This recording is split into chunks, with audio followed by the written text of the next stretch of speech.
Hey, what's going on, guys? It's Paul Feinberg, and today... Wait, hold on. I'm Kyle Watts. This is Paul Feinberg. I can't take this guy anywhere. Today, we're going to ask some questions, and you guys are going to answer. Hold on. No. Today, you guys are going to ask some questions, and we're going to answer.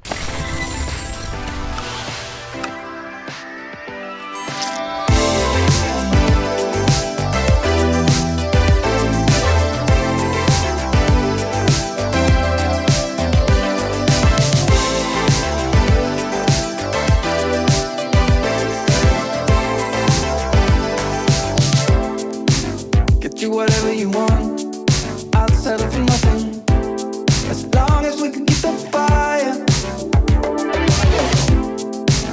I'll do whatever you do, follow you anywhere, if our chances are getting brighter. But I want you to know, I can't help but fight this feeling. I want you to try, imagine living without it. But we're going to answer some questions that you guys are just dying to know. There's questions coming from my channel, there's questions coming from Paul's channel, Instagrams, Twitters. So far, Paul, I noticed there's a lot of like ZV-E10 questions coming up. Yeah. And the like Crane M3 gimbal. It's a really good gimbal. We're actually using it right now. We're actually using the A7S III right now with the Crane M3 gimbal and the Sony 20mm lens. It's going to attack me. There's a bird over there. So this is kind of the lead way of this gimbal. Which leads me to my first question that I got, Paul.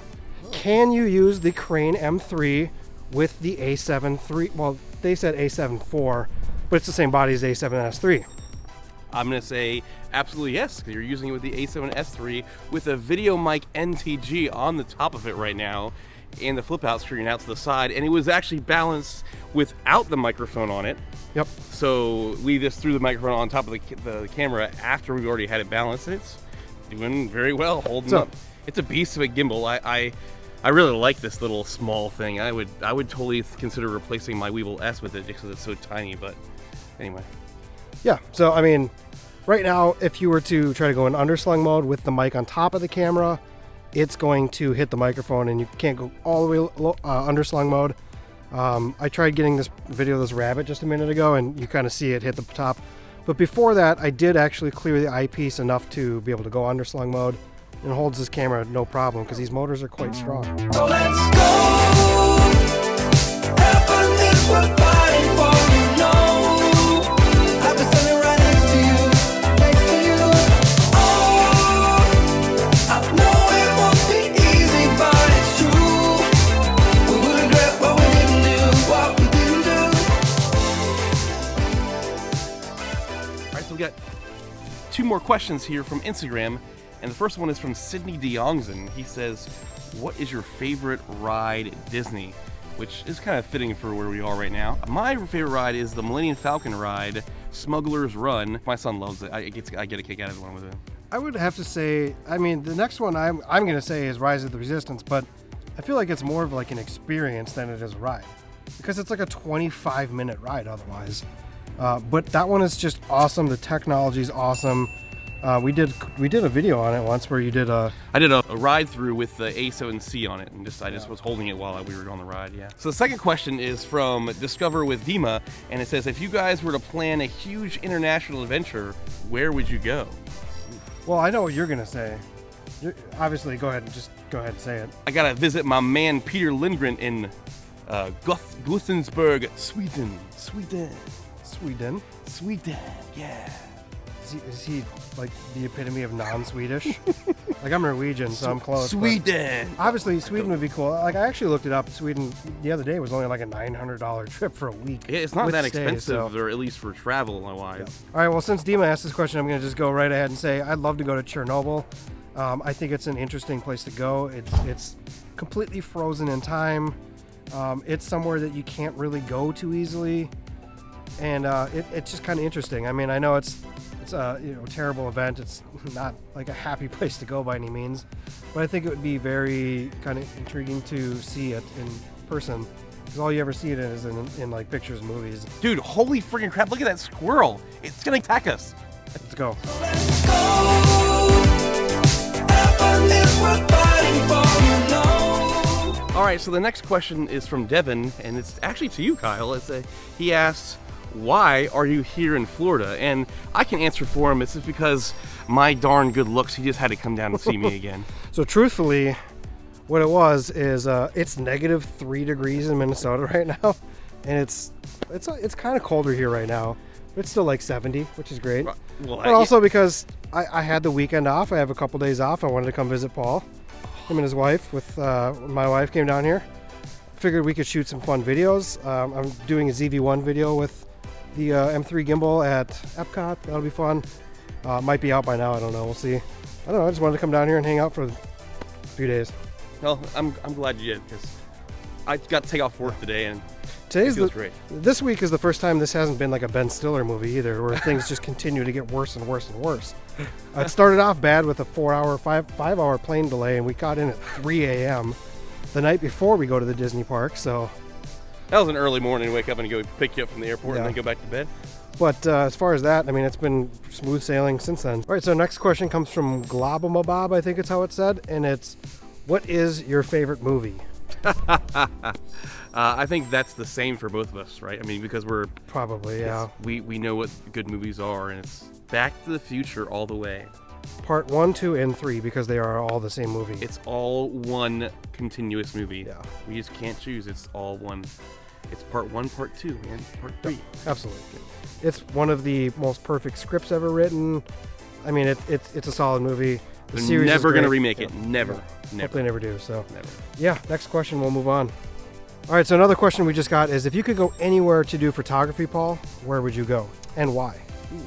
I've always wanted to go to New York. I feel like it's obviously the best street photography city, and I don't know, there's just so much life and so much stuff going on there, and I've always wanted to visit the city. So This might sound like a pretty generic answer for YouTube, but I mean, Banff National Park. Anywhere you go, you could aim a camera at your feet and it'll look good. It's some places like that and New York are just so picturesque that you can point a camera literally anywhere with any settings on your camera, and it's probably still going to look good. So that's why I would pick Banff, because it's such a gorgeous state park with mountains and lakes, and I've never you been there name it. before. I'd love to go. Yeah. Let's go right now. Come on. Go right now? Yeah, let's go. Let's go to Banff. It's a little bit of a walk, Paul. Oh, okay. I don't have a passport updated. Oh, So all right. Yeah. I'm sorry. next question. So the next questions I'm going to just kind of group together because a lot of them are the same question that I got. One's from Gordon Reed and one's from Daniel Cook. The questions are, so is the M3 a good gimbal for the ZV-E10 with the Sigma 16 or the 10 to 18? Yes, both are great. I did a video last week on the Sigma 16, and you can use the 10 to 18. It doesn't balance on the gimbal. It definitely leans forward, but when you turn the gimbal on, it turns right up and runs just fine. The other question is, how well does it handle at both heavy cameras and light smartphone rig setups?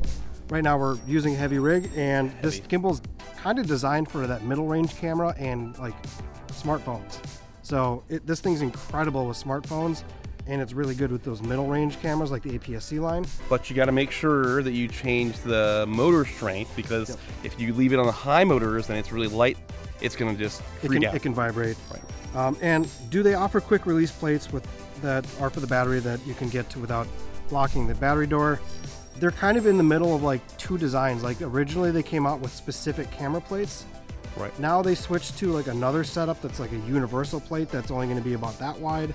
So yes, you can get that, but I think it's like an extra $80, and it replaces the arm on the side of the gimbal with the new piece that has it. So yes, you can get them, and they are, but I don't know if they're still doing the like specific camera ones anymore. They're changing stuff around.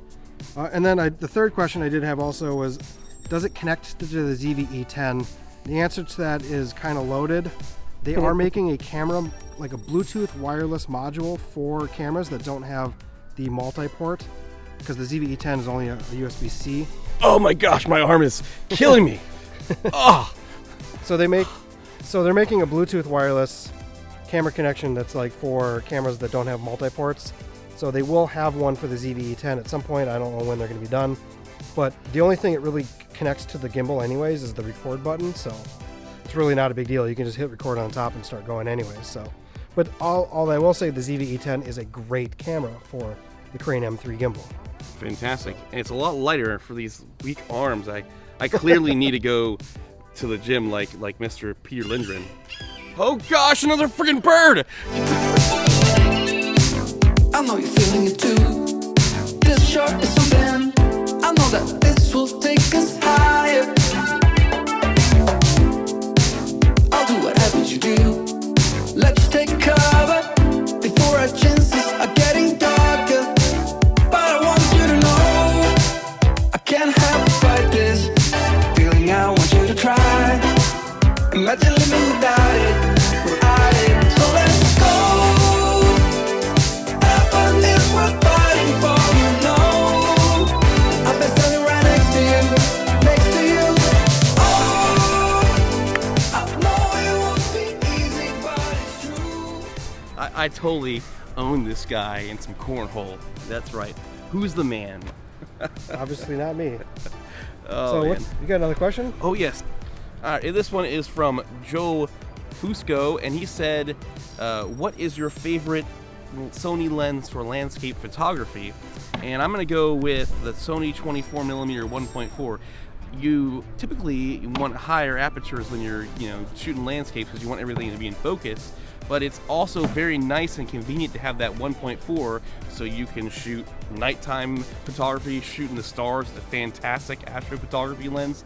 And I love the 24mm focal range. I think it's great for a lot of different use case scenarios, and all you gotta do is use your feet to get close. But we're talking about landscape. I'm gonna go 24mm just because it's nice and wide, but it doesn't distort the edges. I would have to say a similar answer. Also a loaded question because for me, I like different focal ranges for landscapes. Typically, landscapes I think are shot in a wider sense, especially if you're dealing with like mountains and far away whatever cities and stuff. So if I would use a wide angle, my favorite is the Sony 20mm. But it is a 1.8, but I think I actually shoot at about 2 as my minimum because it gets a little bit more crisp at 2 and like 2.4 I think it is. But it's plenty wide, it's very sharp, and it's still very good for astrophotography because it's a little bit wider than that 24. But as far as, I did a trip to Colorado recently where I used the Tamron 28-200, and I really liked that lens because, like Paul said, you're usually shooting higher apertures most of the time anyways in like daylight, so I kind of just kept everything at 5.6 and then it wouldn't change anyways. But you could go from like really wide shots at a 28 to like zooming in at the crest of the top, like the peak of the mountain or something like that. And that lens was excellent for a wide range of different landscape. And I like that one a lot. And it was sharp and it was cheap. It was cheap. That was a very good point. That lens was like $600. I think I paid like $4 for it used. So great lens for that, for the person who wants to bring one lens on a trip for landscapes. Oh, there you go. You get 2 for the price of 1. The best landscape lens and the best all-in-one lens. This next question, this will be a fun one. Okay.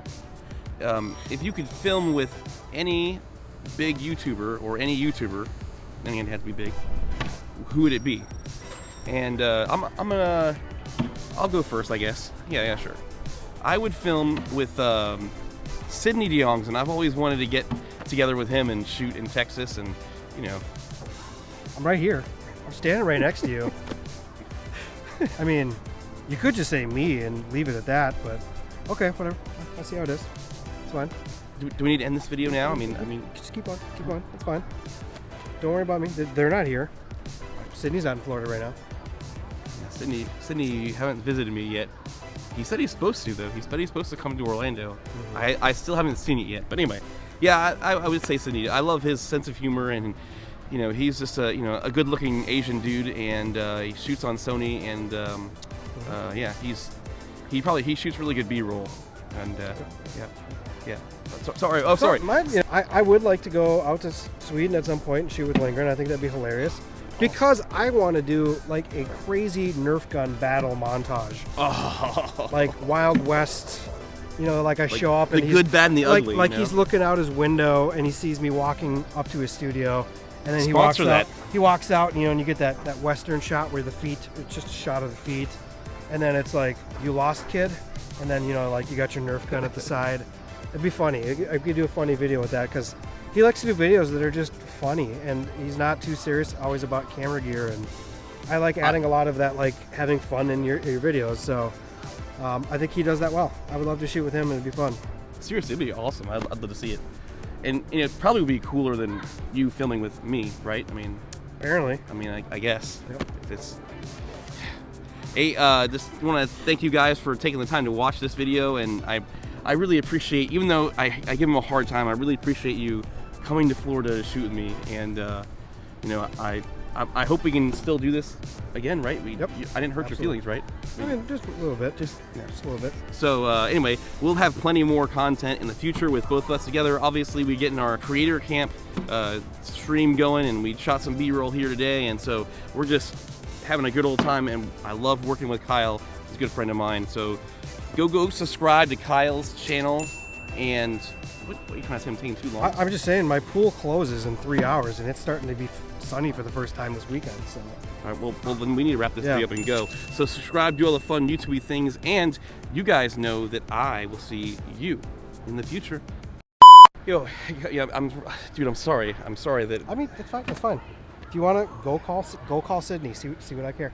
I mean, no, please don't get your hurt feeling, dude. It's fine. It's Sidney, guys. It's Sidney. We all get it. Were you gonna say his name wrong? It's Diongzon. Sidney Diongzon. Get it right. He's a really good YouTuber. I mean, you could just call him Sidney. He's not here in Florida. I don't know. You left the camera running this entire time. Did I? Hold on. Is it on still? Oh shoot! It is on.